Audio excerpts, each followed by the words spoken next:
এই রকম লাল টুকটুকে একটা রেড ভেলভেট কেক বাড়িতেই বানাতে চান? তবে চলুন আপনাদের সাথে এই রেসিপিটা শেয়ার করি। এই রেসিপিটা দেখে আপনি যদি চান যে বাড়িতেই আমি কেক বানাবো, তাহলে অবশ্যই বানাতে পারবেন। চলুন তবে দেরি না করে আপনাদের সাথে রেসিপিটা শেয়ার করি। সব থেকে আগে বাটার মিল্ক বানিয়ে নেব। তার জন্য এখানে আমি নিয়েছি রুম টেম্পারেচারে থাকা 80 ml মতো আমি দুধ নিয়েছি। আর এতে দিয়ে দেব 1 টিস্পুন, এতে আমি দিয়ে দিচ্ছি ভিনেগার। এই দুটোকে খুব সুন্দর করে মিক্স করে একটু সাইডে 10 থেকে 15 মিনিটের জন্য ছেড়ে রেখে দিলে দেখবেন যে দুধটা একটু ফাটা ফাটা হয়ে গেছে। তো এটাই হয়ে যাবে আমাদের বাটার মিল্ক। এরপর শুকনো উপকরণগুলো চেলে নেব। সর্বপ্রথম এখানে আমি নিয়েছি 1 কাপ ময়দা, আর এ থেকে আমি 2 চামচ, চায়ের চামচে 2 চামচ ময়দা তুলে নেব। তো এর পরিবর্তে আমি দেব 2 চামচ কর্নফ্লাওয়ার দিয়ে দেবো, আর 2 চায়ের চামচে আমি দেবো এখানে কোকো পাউডার, আর 1 চায়ের চামচে দেবো আমি বেকিং পাউডার। এগুলোকে খুব সুন্দর করে দিয়ে মিক্স করে নেব।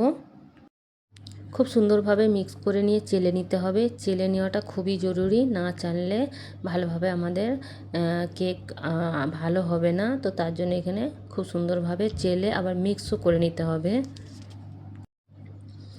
এখানে আমি 80 ml মতো আমি রিফাইন তেল নিয়েছি, আর যে বাটার মিল্কটা বানিয়েছিলাম সেটাও এতে ঢেলে দিলাম। ঢেলে দেওয়ার পরে এতে আমি 1 চামচ, চায়ের চামচে 1 চামচ আমি এখানে ভ্যানিলা এসেন্স ঢেলে দিলাম, আর এতে চায়ের চামচে 1 চামচ আমি ফুড কালার ঢেলে দিলাম। এগুলোকে খুব সুন্দর করে মিক্স করে এখন সাইডে রেখে দেব। এখানে আমি 2টো ডিম নিয়ে বিট করে নিচ্ছি। প্রথমে 30 সেকেন্ড মতো বিট করে নেব আগে, যে তারপরে এতে আমি 1 কাপ মতো আমি দানাদার ঘরে চিনি নিয়ে আমি পিষে নিয়েছি মিক্সিতে। সেই পিষা চিনিটা এতে দিয়ে দিলাম। 1 কাপ মতো আমি চিনি নিয়েছি। এবার এগুলোকেও খুব সুন্দরভাবে মিক্স করে নিতে হবে, যতক্ষণ না চিনি একদম গুলে যাচ্ছে। এখানে চিনি একদম গুলে গেছে, আর চিনি কোনো দানা চিনি না এতে।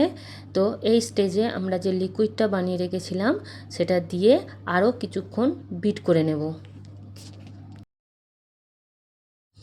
এখানে বিট হয়ে গেছে। তো এবার আমি যে শুকনো উপকরণগুলো চেলে রেখেছিলাম ময়দাগুলো, সেগুলো 2 ধাপে দিয়ে আমি আর বিটারের স্পিড 1-এ রেখে আমি একটু ভালোভাবে মিক্স করে নেব ময়দাগুলোকে। আমার এগুলো খুব সুন্দরভাবে মিক্স করা হয়ে গেছে।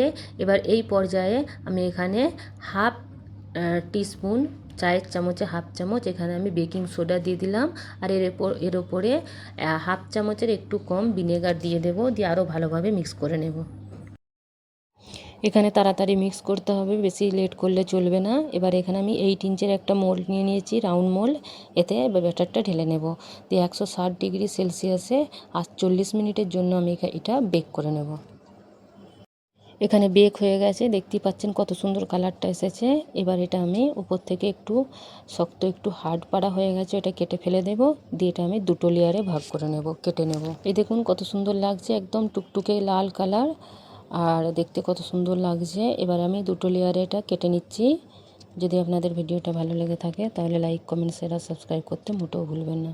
ভিডিওটা দেখার জন্য অনেক অনেক ধন্যবাদ।